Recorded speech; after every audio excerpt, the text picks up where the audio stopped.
ಯಾಕೋ 2 ದಿನಗಳಿಂದ ನನ್ನ ಸುಮತಿಯ ಜೀವನ ಭಾಳ ನೆನ್ಸಕತ್ತೈತಿ. ಒಂದೇ ಒಂದ್ಸಲ ನನ್ನ ಸುಮತಿಯನ್ನು ನೋಡಬೇಕು ಅಂತ ಓಡಿ ಬಂದೆ.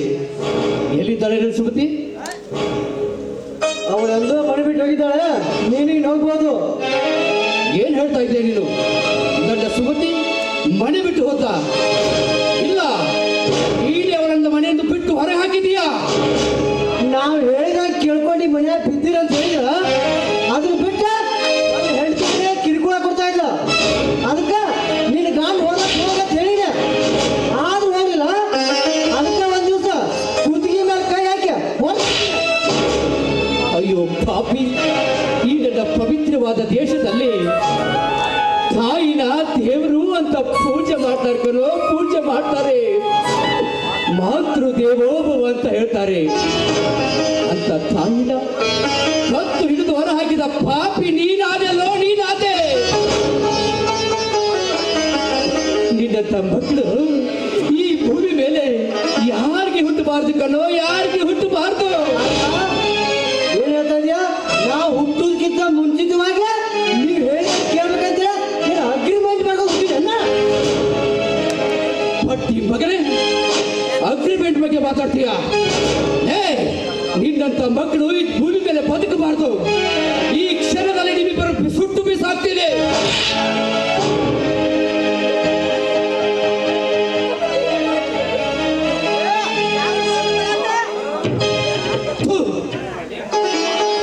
ನಿಮ್ಮಂತ ಪಾಪಿಗಳು ಭೂಮಿ ಮೇಲೆ ಬದುಕಬಾರ್ದು.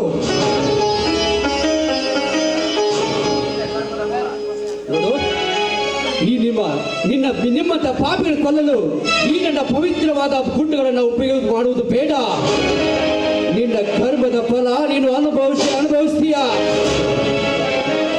ನೋಡು, ನಾನು ಮತ್ತೆ ನನ್ನ ಸುಮತಿಯನ್ನು ಕರೆದುಕೊಂಡು ಬರ್ತೀನಿ. ನಿಮಗೆ ಒಂದು ಮಾತು ಹೇಳಿದ ನೆನಪಿಟ್ಕೊಳ್ಳಿ. ನೀವು ನಾಳೆ ಮನೆ ಬಿಟ್ಟು ಖಾಲಿ ಮಾಡಬೇಕು. ಇರದೆ ಹೋದ್ರೆ ನಾಳೆ ನಿಮ್ಮಿಬ್ಬರು ಒತ್ತಿ ಮರದ ಹೊರ ಹಾಕ್ತೀನಿ. ಹುಷಾರ್, ಬರ್ತೀನಿ.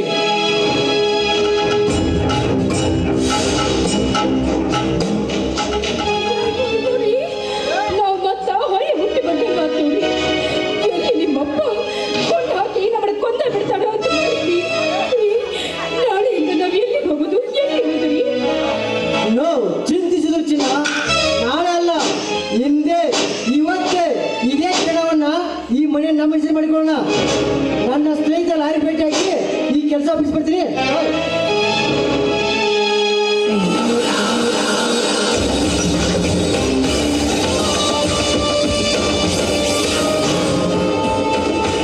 ಎಲ್ಲವೂ ನಾನಂದುಕೊಂಡಂತೆಯೇ ನಡೀತಾ ಇದ್ರು. ಎಷ್ಟು ದಿನ ನಾ ಕಂಡ ಕನಸು ನನಸಾಗುವ ಸಮಯ ಇಂದು ಬಂದಂತಾಯಿತು. ಮಹೇಂದ್ರ, ನೀನೆಂದುಕೊಂಡಂತೆ ಸರ್ವ ಆಸ್ತಿಯನ್ನ ಇಬ್ಬರ ಹೆಸರಿನಲ್ಲಿ ಭಾಗ ಮಾಡುವುದಕ್ಕೆ ನಾನು ಬಿಡುವುದಿಲ್ಲ. ನನ್ನ ಸೌಂದರ್ಯದ ಮೋಡಿಯಿಂದ ಆ ವಕೀಲನಿಗೆ ಮಂಕು ಸರ್ವ ಆಸ್ತಿಯಿಂದ ನನ್ನೊಬ್ಬಳ ಹೆಸರಿನಲ್ಲೇ ಮಾಡುವುದು. ಆಮೇಲೆ ಇಷ್ಟ ಬಂದ ಗಿಣಿಯನೊಂದಿಗೆ ಹಾಯಾಗಿ ಕಾಲ ಕಳಿತೀನಿ. ಈ ಪೃಥ್ವಿರಾಜ್ ಎಲ್ಲೆಡೆಗೆ ಕುಳಿತಿದ್ದಾನೆ. ಪೃಥ್ವಿರಾಜ್, ಈ ಪೃಥ್ವಿರಾಜ್, ಮಹೇಂದ್ರ ಹೋಗಿ ಬಹಳ ಹೊತ್ತಾಯ್ತು, ಬನ್ರಿ ಹೊರಗೆ.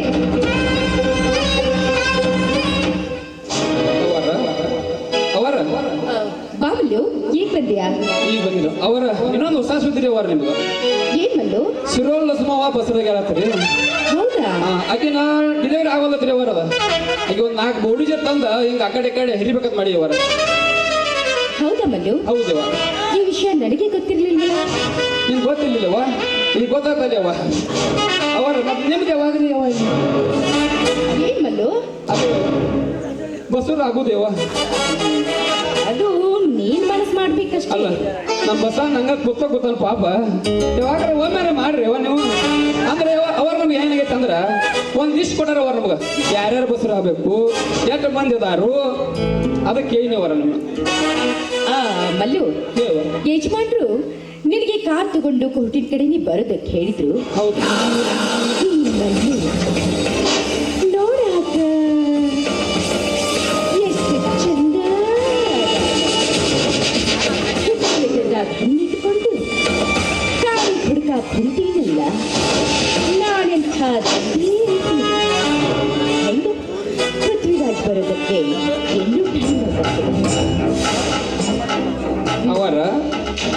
ಕಾಯಂ ಚಟನ್ ಐತೆ ದೇವ ಹೆಂಗಿದ ಯಾವ್ದು ಮಲ್ಲು? ಹಿಂಗ ಒಬ್ಬೊಬ್ಬರ ಮಾತಾಡೋದು ಹಾಗೇನಿಲ್ವಲ್ಲ.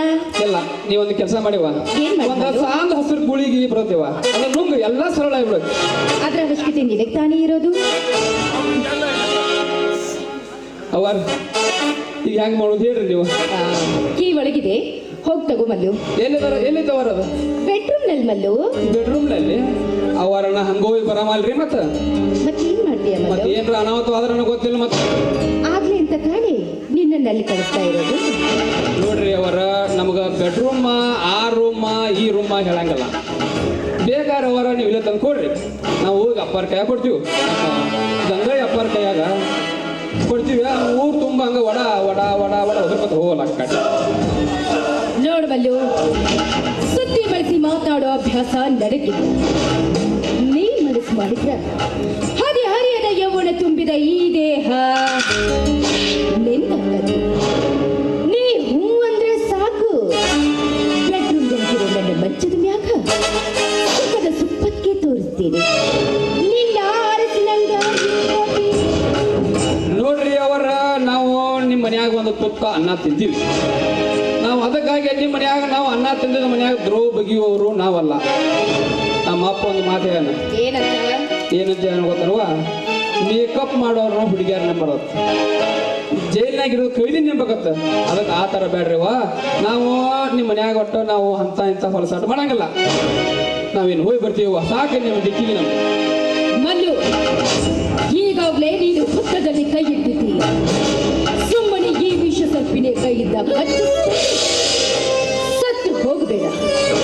ಬದುಕಬೇಕು ಅನ್ನೋ ಆಸೆ ನಿನಗೆದ್ರ ಒಂದೇ ಒಂದು ಸಾರಿ ನನ್ನ ಮನಸ್ಸಿನ ಆಸೆಯಿಂದ ನಿನಗೆ ದುಡ್ಡು ಬೇಕೋ ಕೇಳು, ನಾ ಬಿಸಾಕ್ತೀನಿ. ಆದ್ರೆ ನನ್ನ ಮನಸ್ಸಿನ ಕಾಮಾಗ್ನಿಯನ್ನ ನಂದಿಸದೆ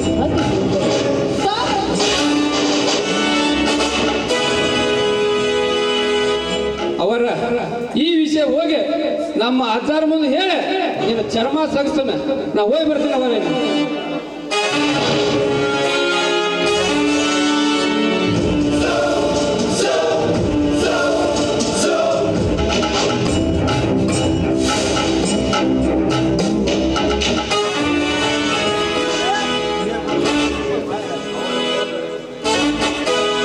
ಅವನು ಹೋದರೆಟ್ಟು ಬಿಟ್ಟರೆಟ್ಟು ಮನೆಯಲ್ಲಿ ನೀನಿರುವಾಗ ನನಗಾರ ಭಯವೂ ಇಲ್ಲ. ಹಾಗಾದ್ರೆ ಇಲ್ಲಿವರೆಗೂ ಮತ್ತಿಗೆ ಹಿಡಿದುಕೊಂಡು ಕುಳಿತಿದ್ರಿ. ಹಾಗೆ ಸುಮ್ಮನೆ ಕುಳಿತಿದ್ದೆ. ಇನ್ನೇನು ಕೆಲವು ದಿನಗಳಲ್ಲಿ ಈ ಮನೆ ನನ್ನ ಹೆಸರಿಲ್ಲಾಗಲಿದೆ. ಅಂದರೆ ನಮ್ಮಿಬ್ಬರ ಹೆಸರಿಲ್ಲಾಗಲಿದೆ. ನಂತರ ಆ ಮನೆಗಳನ್ನು ಹುಚ್ಚ ಎಂದು ಪಟ್ಟಗಟ್ಟೆ ಮನೆಯಿಂದ ಹೊರಗಾಕೋಣ. ಆಮೇಲೆ ನಾವಿಬ್ಬರು ಮಂಚನ ಮಾಡುವೆ ಈ ಮನೆಯಲ್ಲೇ. ಅಳಿಸಲಾಗದ ಚಿತ್ರ ಪ್ರಕೃತಿ, ಕದಿಯಲಾಗದ ವಸ್ತು ವಿದ್ಯೆ, ಮರೆಯಲಾಗದ ನೆನಪು ಸ್ನೇಹ, ಎಡಿಸಲಾಗದ ಬಂಧನ ಪ್ರೇಮ. ಬೇಗ ಬೇಗ ನಾವಿಲ್ಲಿಂದ ದೂರ ಹೊರಟೋಗಿ ಸುಖ ಸಂತೋಷದಿಂದ ಬಾಳಿ ಬದುಕೋಣ. ಅರುವಿನ ಮನೆಯೊಳಗೆ ಗುರುವಿನ ಹುಡುಕಾಟ, ಬಲ್ಲು ಯೋಚನೆ, ಅಲೆದಾಟ ಎಲ್ಲ ಬಲ್ಲವನು ಮೇಲೆ ಇರುವಾಗ ನಮ್ಮಿಬ್ಬರದು ಮನೆ ಚದುರಂಗದ ಆಟ. ಈ ರಸಿಕತೆಗೆ ಏನು ಕಮ್ಮಿ ಇಲ್ಲ. ನಿಮಗೆ ಫ್ರೀಡಮ್ ಇರಬೇಕು ಅಂತಾನೆ ನನ್ನ ಅತ್ತೆ ಮಾವರೆಂಬ ಕಥೆಗಳನ್ನ ಈ ಮನೆಯಿಂದ ಅಪವಾದ ಕೊಟ್ಟು ಹೊರಗೆ ಹಾಕಿದ್ದೆ.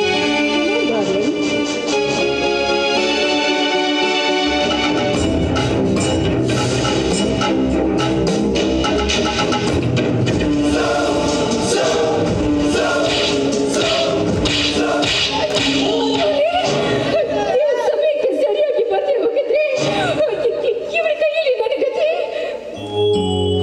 Wow wow, good, super, fantastic. ನಿಮ್ಮ ಕಾಮ ಚಪಲತೆಯ ಪರ್ಫಾರ್ಮೆನ್ಸ್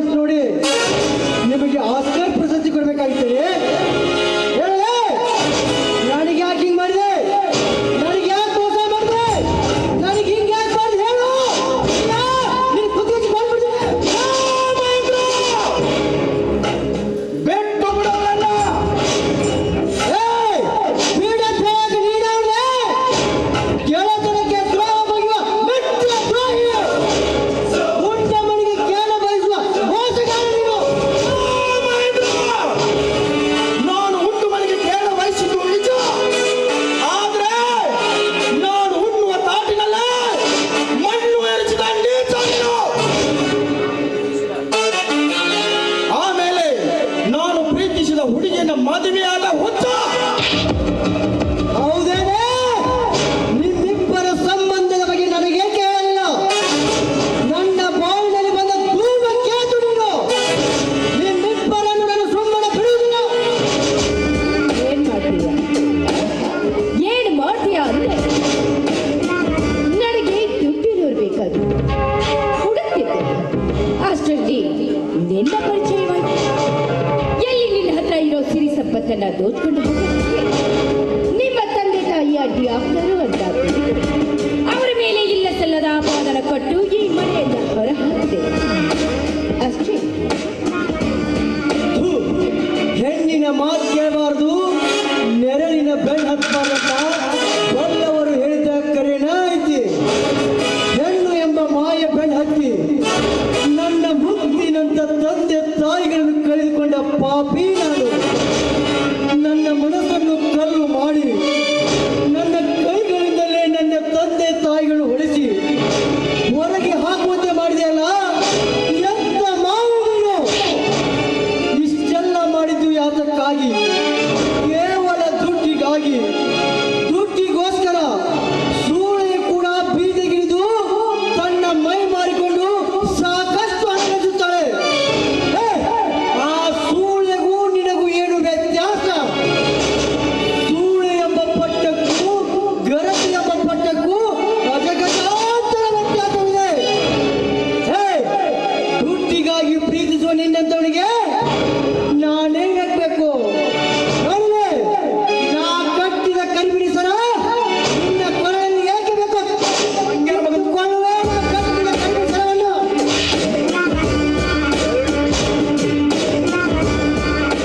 ತಾಳಿ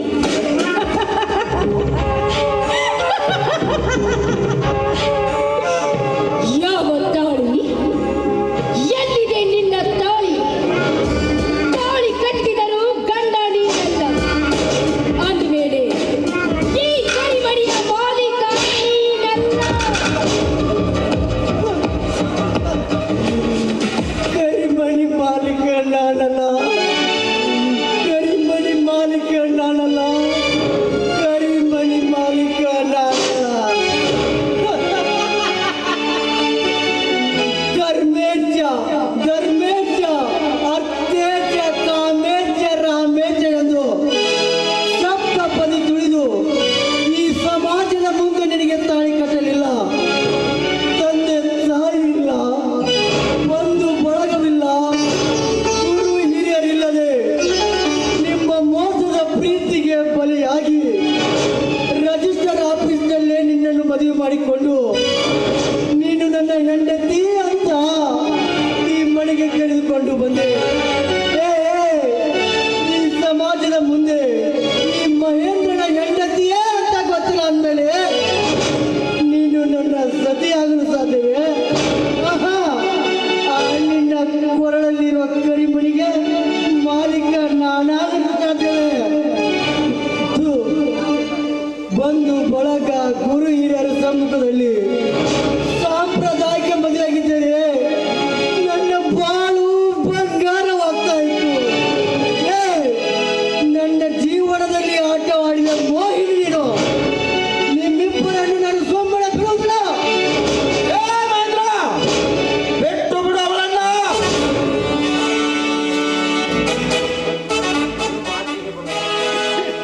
ನೀವು ಮಾತಿಗೆ ಬಗ್ಗುವ ಮನುಷ್ಯರಲ್ಲ, ಮೃಗ ತಾಳಿದ ಪಿಶಾಚಿಗಳು. ಕತ್ತಗೆ ಲತ್ತೆ ಪೆಟ್ಟನು ಹಾಗೆ ನಿಮ್ಮ ಹಂತಕ್ಕೆ ಇದೇ ಸಾಕ್ಷಿ. ನೀವೀಗ ನಾ ಹೇಳಿದಂತೆ ಕೇಳಿದ್ರೆ ಬದುಕಲು ಅವಕಾಶ ಕೊಡ್ತೀನಿ, ಇಲ್ವಾದ್ರೆ ನಿಮ್ಮಿಬ್ಬರನ್ನ ಇದೇ ಪಿಸ್ತೂಲಿಂದ ಸುಟ್ಟಾಕ್ಬಿಡ್ತೀನಿ.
ಇದ್ಯಾಕೆ ಬರೀತಪ್ಪ ನಿನ್ನ ಪರಿಸ್ಥಿತಿ ಈಗ ಆದಾತು ಈದಾತು ಅಂದ್ರೆ ಯಾಕೆ ಹೇಳ್ತಾರೆ ಹೇಳು ಅದಕ್ಕೆ ಏನು ಹೇಳ್ತಾರೆ ಅಣ್ಣಗಳ ಯಾರೋ ಆಗಲಿ ತಂದೆ ತಾಯಿ ಮಾತು ಕೇಳಿ ಚೆನ್ನಾಗಿ ರೀತಿ ನಡೆಸಿ ಕಳ್ಕೋಬೇಕು ಯಾಕಂದ್ರೆ ಇವ್ರನ್ನ ತಂದ್ರ ಈಗ ಆದ ಘಟನೆ ಅಂತ ನಿಮ್ಮ ಮನ್ಯಾಗ ಆಗೋದು ಗ್ಯಾರಂಟಿ ಹೋಗಿ ಬರ್ತೀವಿ